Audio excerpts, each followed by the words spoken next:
I think we are on the brink of a real revolution. You're seeing us do things we couldn't do 4 years ago. The advent of GPUs allows us to bring data that's always existed, but actually get it to work for us, get it to converge. And that data is now lighting things up in the subsurface. It's going to allow us to make better decisions quicker and faster, more comprehensively than ever before.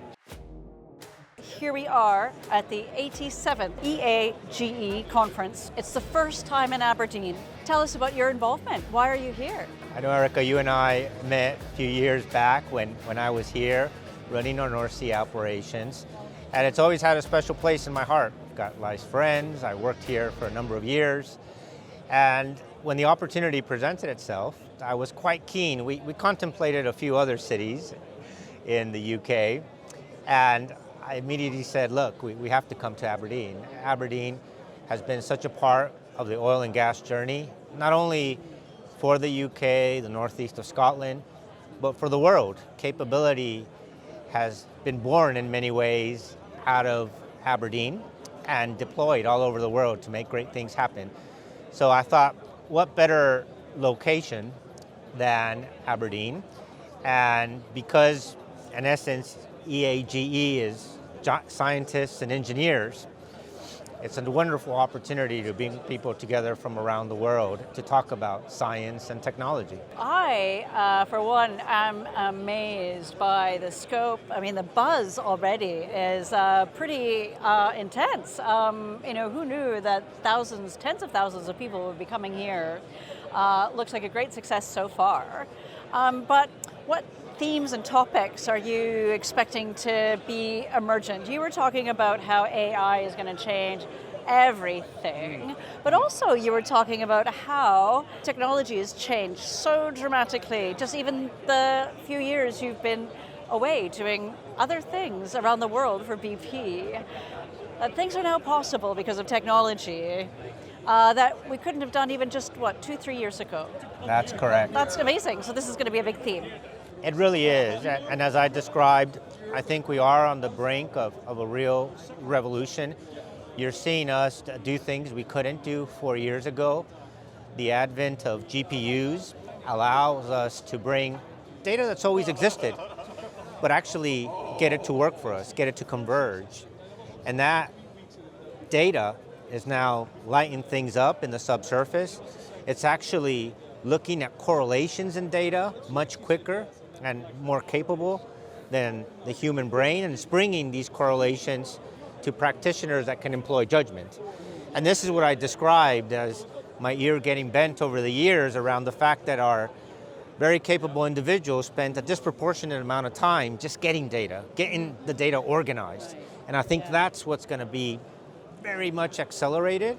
That's going to allow us to make better decisions quicker and faster, more comprehensively than ever before. Sure. So geologists, AI will allow geologists to be geologists again, maybe? It will. Okay, it will. That's cool. And you always need, imagine what they do. They see things that occurred 100, 150 million years ago, when of course, they really can't see it. They envision this, and they allow the data to come together to inform us, because it's their description that allows us to tap into the potential. So you can imagine that in the absence of seeing the world as it was 150 million years ago, we have very little. And that's where I think data being in front of them will allow them to see things we haven't been able to see before. Wow, cool. Very impressive.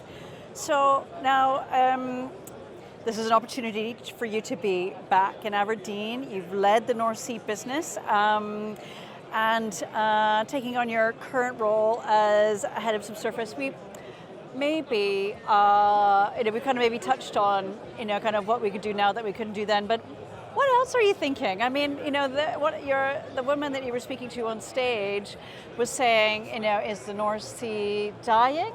And then she said, well, no, it's not. And then you said, no, it's not. Yes, there is a lot of oil and gas out in the North Sea.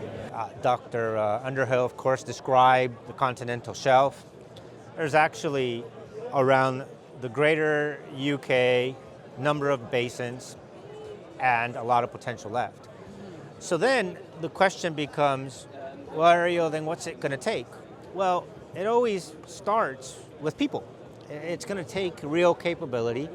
It's going to take the ability to describe the prize. I talked about going around different countries. And it starts with describing that potential. And we can absolutely do that. We can describe what it means for energy, for growth in the economy, for job creation, because we've done it time and time again. And so I think as we move forward, we're absolutely going to be in that situation where we'll explain to decision makers what the growth potential is. It's going to allow for data centers and AI to be unlocked in this country, and it's going to provide for a more resilient opportunity to create a new outlook of sorts. And I think that's what we know will happen, because basins get developed over decades. Energy outlooks have to be 25, 50, 100 years. And yes, we have to be thinking about what will occur in 50 years, which includes all kinds of energy. But we have to ensure that tomorrow, everyone's just a little bit better than yesterday. And I think that's what's going to allow for things to move at a pace that I think most people will expect. Sure. One of the things you talked on, and you're working all over the world, you said you were just in Azerbaijan. I presume that you were also recently been, in maybe what's going on in Brazil, lots of exciting things for VP.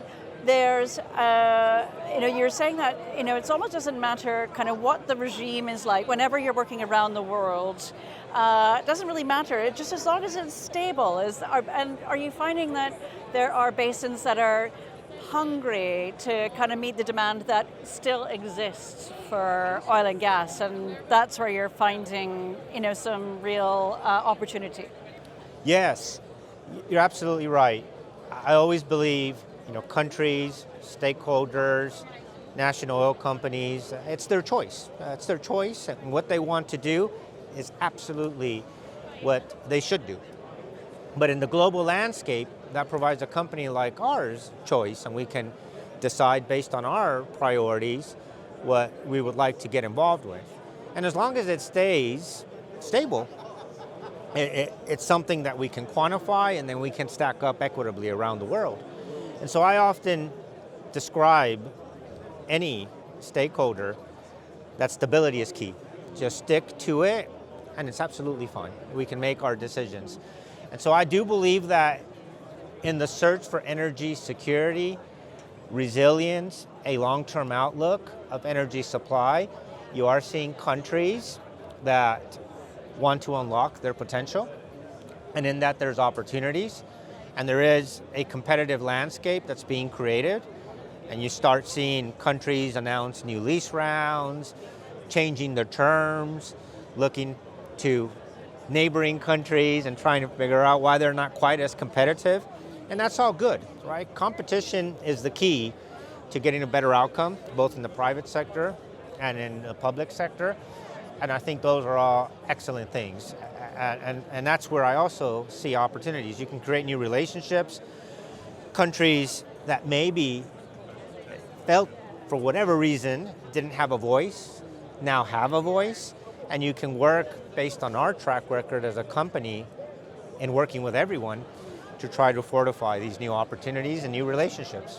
What's down there that's genuinely exciting, that really kind of made you go, wow? Is it just the AI that's being transformational, or is there other things as well that is really kind of geeky and cool?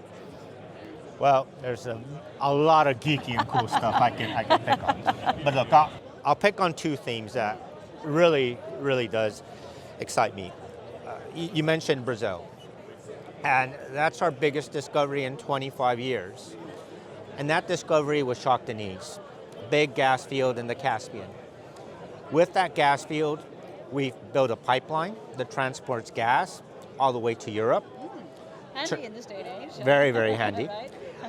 Turkey and other countries have benefited from the supply of gas that now will be and has been multi-decade, created massive amounts of job, growth in GDP across Turkey, Georgia, Azerbaijan, but also Italy and every country and company that's been supplied. And that's what a material discovery does. And so in Brazil, with the 8 billion barrels that we've discovered, it'll be the same. Generations will benefit. This development will see decades of activity, create all kinds of opportunity for supply chain, but also help Brazil in their ambitions to grow and to diversify their economy. So when you're able to find things like that, it's pretty exciting because there's not a lot of things you can do that create that amount of impact to societies and to generations. The geeky stuff, as I described, imagine trying to get a limp piece of spaghetti from one end of your bathtub down to the drain and hit it every time.